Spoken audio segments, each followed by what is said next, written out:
What's good, guys? This is 6 best bets and lock of the week for UFC 317, Ilia Topuria versus Charles Oliveira. I want to mention, guys, we got a little bit of a new segment in this video. Not a new segment, but it was a highly request, so, I got to try out. It's going to be something new.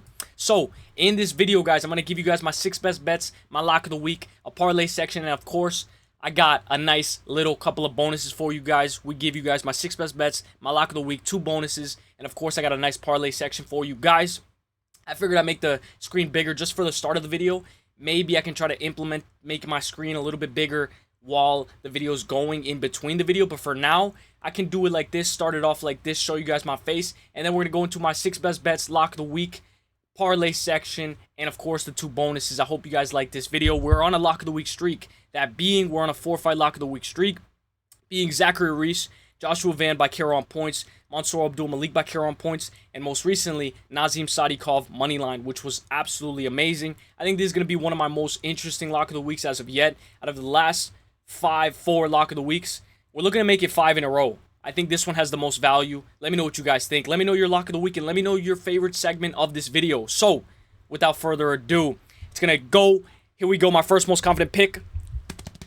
Let's get it, let's get it, let's get it. Let me know if you guys like that little first part of the video. Jonathan Denise. Jonathan Denise is 8-1-0. Set to face off against Alvin Hines. Minus 350 for Jonathan Denise.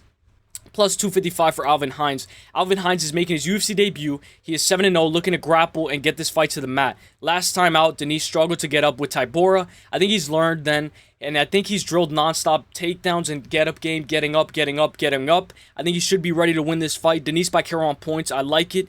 Hines' last fight was an LFA 2 months ago, and he finished Billy Ray Valdez with a high kick. Give me Denise by KO on points at a minus 300 if you want to get fancy, but I like moneyline also at a minus 350. Jonathan Denise for the dub.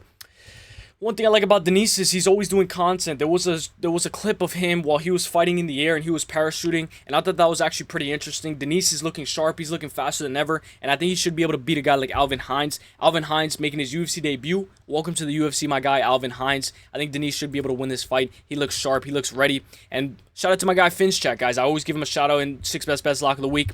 He says 5-inch reach advantage against Alvin Hines. 5-inch reach advantage for Denise.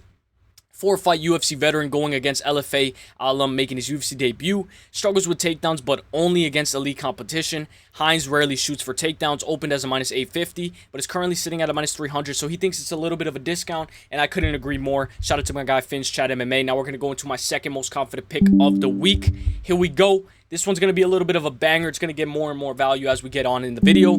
So here we go. It's going to be Hyder Emil. Hyder Emil is 11-0. Hyder Emil is set to face off against Jose Delgado. Hyder Emil plus 134. Jose Delgado minus 172.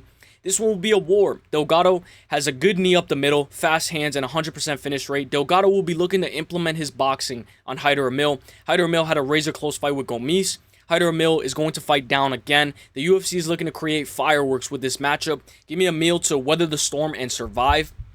I will say Delgado is a guy you do not want to mess with. One thing I like about Hyder Emil is he's practicing moving on the back foot. He's practicing moving backwards. He's shadow boxing, moving backwards. Obviously, it's just a little glimpse of what he's training, but I do think that Hyder Emil should be able to survive. He has a granite chin, but we have to worry about the boxing from Delgado. Give me Hyder Emil for the dub. One thing that we have to worry about, shout out to Finch Chat again, he says he's going with Jose.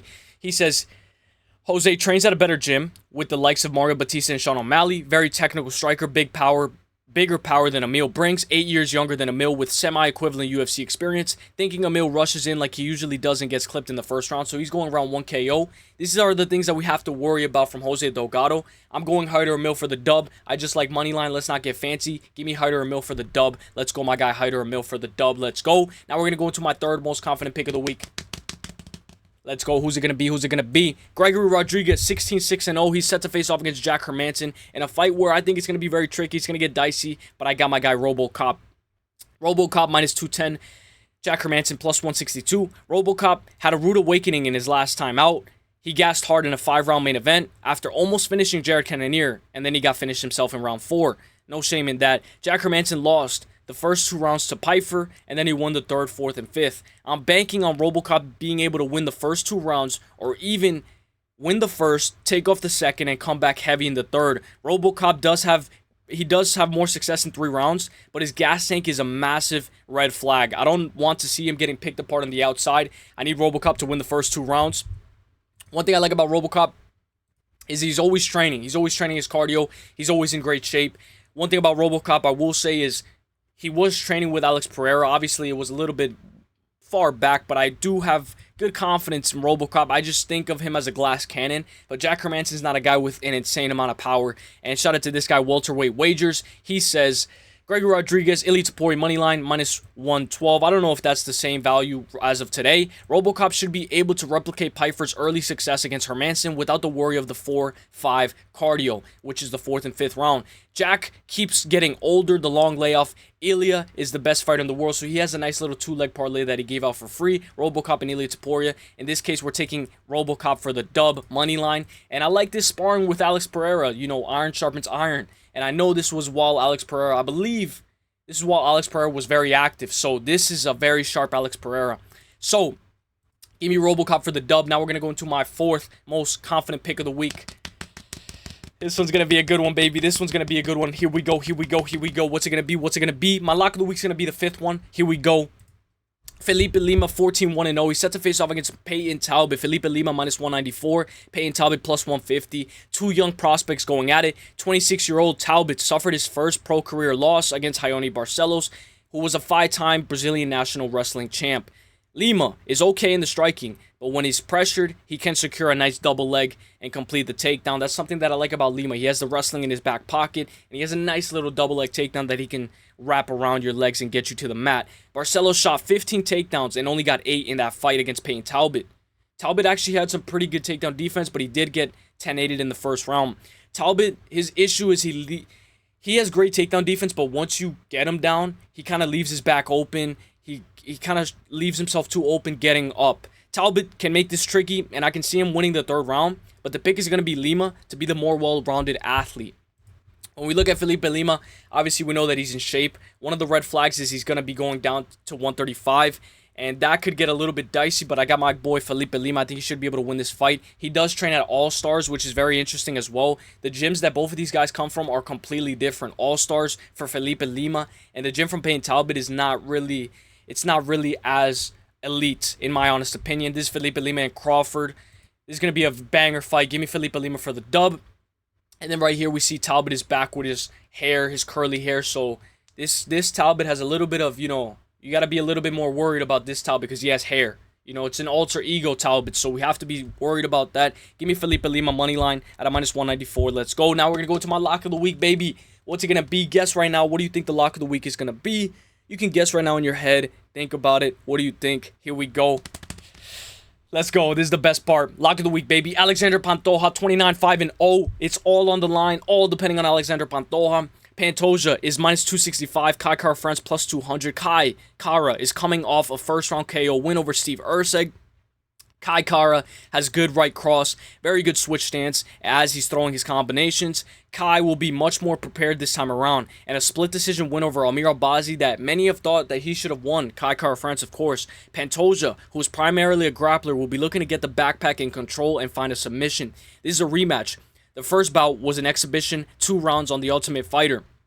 5 rounds gives Kai more time to work, more time to get up, more time to survive, analyze data. So this is going to be a way more competitive fight. I don't even consider this a rematch because of how much different Kai Kara is. He's much more better this time around. Pantoja at 35 is the older fighter, but I'm counting on his durability, his grit, and his non-stop pressure to win this fight. We've seen Pantoja go to war against Moreno, go to war against Royval, and go to war against Steve Ursig. I know a lot of people are going to be like, what do you mean go to war against Steve Ursig? Ursig was actually having some success against Pantoja. He was actually having a lot of success, way more success than I imagined him to. Pantoja to successfully defend his belt for the 4th time. Pantoja does leave himself open, attempting sloppy takedowns when he gets tired. Right here, this is my lock of the week. We see the guy with the dog himself. I think this is going to be a banger. Obviously, let me move this up right here. Here we go. That's my guy, Pantoja, for the dub. I will say, he's looking shredded. He's looking better than ever, but have you seen Kai Kara France? Kai Kara France looks exactly as, if not just as ripped as Pantoja. It's going to be a very good fight, and physique doesn't mean everything, so may the best man win. Now we're going to go to my 6th most confident pick of the week. Here we go. I think a lot of you guys know this one. Here we go. Here we go. If you don't, Let me know. Here we go. Without further ado, Ilia Topuria 16-0. Ilia Topuria is a -500 versus Charles Oliveira +340. Ilia Topuria is a heavy favorite against Charles Oliveira for the vacant lightweight title. But I have a proposition for you guys, so don't think I'm just saying -500 money line. Ilia Topuria by KO or submission, double chance, -270. Ilia is a 16-0 former featherweight champ of the world looking to take the lightweight belt. In front of him is Charles Oliveira, a BJJ beast with the most submission wins in the UFC. Oliveira is a dangerous finisher. He will be looking to create chaos and use his height and reach to his full advantage. I believe Ilia should be able to evade the forward pressure from Charles and even move forward himself. I think Ilia is going to go toe-to-toe with a guy like Charles Oliveira. Ilia isn't afraid to jump into the fire. Ilia inside the distance is the play. He has 25 minutes to work. Charles gets dropped a lot. Let's go Ilia Topuria inside the distance by KO or submission at a -270. Turns a -500 into a -270. I think you get a little bit of a discount on that. Let's go my guy Ilia Topuria. One thing I like about Ilia Topuria is he's very compact and he can generate an immense amount of power in almost everything that he throws because of how good his base is. He's never off position, he's never off foot, and he's always generating power, always practicing his reflexes as well. That's something that I really like to see. Let's go my guy Ilia Topuria for the dub. I think he should be able to win. As much as I like Charles Oliveira, we have to accept reality. Ilia Topuria by KO or submission inside the distance at a -270, and this guy's a soccer player as well. So Ilia Topuria can do it all. Give me Ilia Topuria for the dub. Now, this is the lightweight champion of the world, the future lightweight champion of the world. I want to show him when he grow up. He came so far. Shout out to this guy, man. He's came so far. Shout out to Ilia Topuria. Now we're going to get into the first bonus. First bonus, then the second bonus, and then there's a parlay section. So here we go. First bonus, Brandon Royval versus Joshua Van. Brandon Royval +102, Joshua Van -130. Throw the money lines out the window. We know this is the #1 ranked contender versus #12 contender in Joshua Van. Big step up in competition for Joshua Van. Joshua Van has activity, volume, and output on his side. Joshua Van just fought 2 weeks ago and is now stepping in on short notice to fight the #1 contender, Royval. Royval is on a 2-fight win streak, beating Brendan Moreno and Taisura Taira, both by split. The bonus is going to be the over 2.5. Over 2.5 -235, under 2.5 +178. You guys know with the bonus, you guys get to choose the over or the under. In this case, I'm choosing the over 2.5. Does this fight go 2 minutes and 30 seconds into the third round? I think it does. Both guys to survive and be durable and have fun with a 15-minute back and forth war. Let's go, my guy. May the best man win. I think they're both durable. And I think both of these guys' stocks are going to go up after this fight. Give me the over 2.5 at a -235. Now we're going to go into the second bonus. Now this one's playing with fire. Let me know what you guys think. Of course, we're going to add Ilia Topuria versus Charles Oliveira. The bonus is, we know Ilia Topuria -500, Charles Oliveira +340. Throw the money line out the window. The bonus is going to be the over 1.5 -146, the under 1.5 +114. This one is playing with fire. This could get ugly. This could get sweaty. This could get dicey. But I'm banking on Charles Oliveira to be able to survive 7.5 minutes. I know this is a massive ask. This is a massive ask. I'm asking for a miracle here. If you think otherwise, jump on the under 1.5. But in this case, the bonus is the over 1.5 for the main event. Does this fight go 7.5 minutes? Does it go over 7.5 minutes? Does it go 2 minutes and 30 seconds into the second round? I think it does. We're playing with fire. It could get sweaty. It could get dicey. But if we already have Ilia Topuria by KO or sub, Ilia by KO rounds 1, 2, or 3, I think it's a very good play. Give me the over 1.5 at a -146. Let's go. Now we're going to get into the parlay section. Let's go. Drop a like. Here we go. Here's the parlay section. Let's break it down. Here we go. It's parlay time. Let's go. Ilia Topuria. First parlay. As we get more down, they get a little bit more safer. First parlay, Ilia Topuria by KO or sub, plus the over 2.5 Royval Van fight 2-leg -105. I know you're paying a little bit of price on that because it's not plus money, but it's -105. Maybe you can add one more leg, Denise, somebody mix and match if you want more, but let's not get greedy. I think Ilia Topuria by KO or sub and the over 2.5 Royval Van fight, it's going to get a little sweaty, it might get a little dicey, but I think this one hits. Next parlay, Ilia by KO, Brandon Royval, and the over 2.5 Lima Talbot fight 3-leg +412. So I'm taking Brandon Royval money line. because I think he does have a pretty good chance in this fight. But obviously, you guys can mix and match. If you don't like Brandon Royval, you can take Joshua Van. You can mix and match. In this case, I'm going Ilia Topuria by KO straight. Brandon Royval moneyline, and the over 2.5 in the Payton Talbot versus Lima fight. 3-leg plus 412. I think there's a lot of value. Next parlay, Jacoby Smith by KO. Terrence McKinney moneyline, and Tracy Cortez moneyline. 3-leg plus 193. I think this is a good way to get the card started before the main event. You can cash out. I think this is a great way. Next parlay, excuse me, I'm burping. Jonathan Denise, Hyder Emil. Jonathan Denise moneyline, Hyder Emil moneyline, and Gregory Rodriguez moneyline. 3-leg, excuse me, plus 360. I think this is a good one as well. Get you to cash out right before the main card, I believe. Next parlay, Jonathan Denise, Jose Delgado, and Gregory Rodriguez. So I just did this, and I just mix and match. So you see what I did here? And so Jonathan Denise, Hyder Emil, Gregory Rodriguez. What I did was I just put Jonathan Denise, Jose Delgado, and Gregory Rodriguez, 3-leg plus 211. So this is another example of mix and matching. I think one of these 3 legs is bound to hit. I'm confident in Denise and Gregory Rodriguez. It's just that Hyder Emil, Jose Delgado fight's going to be a war. So I'd rather just take both of them in different slips. Let me know what you guys think. Next parlay, Hail Mary, Christopher Ewart, which is a Hail Mary I know to beat Jackson McVeigh, plus the over 1.5 in the main event, 2-leg plus 198. I think that's a pretty good one. Obviously, it's a Hail Mary. There's so much risk because of the first fight. I always like to say don't bet the first fight. But it's a debut. You never know. It's a Hail Mary, though. That's why it's a Hail Mary. Next parlay, Jacoby Smith by KO plus Alexandre Pantoja, 2-leg minus 108. I'm pretty confident in this one, and I think this one is secure. Next parlay, Alexandre Pantoja plus Felipe Lima, 2-leg plus 108. You actually get plus money. I like that one as well. And the best for last, Terrence Slava Claus doesn't go the distance. Tracy Arujo goes the distance. And the over 2.5 RoboCop Hermanson fight, 3-leg plus 118. Let's go. Let me know what you guys think. Do you guys like the parlay section? You guys like the bonuses? Or you guys like the lock of the week and the 6 best bets? Let me know. What's your favorite part? Let me know if you guys liked a little bit of the intro where I made the screen a little bit bigger. Let me know. I hope you guys enjoyed this video. I'll see you guys in the next one, baby.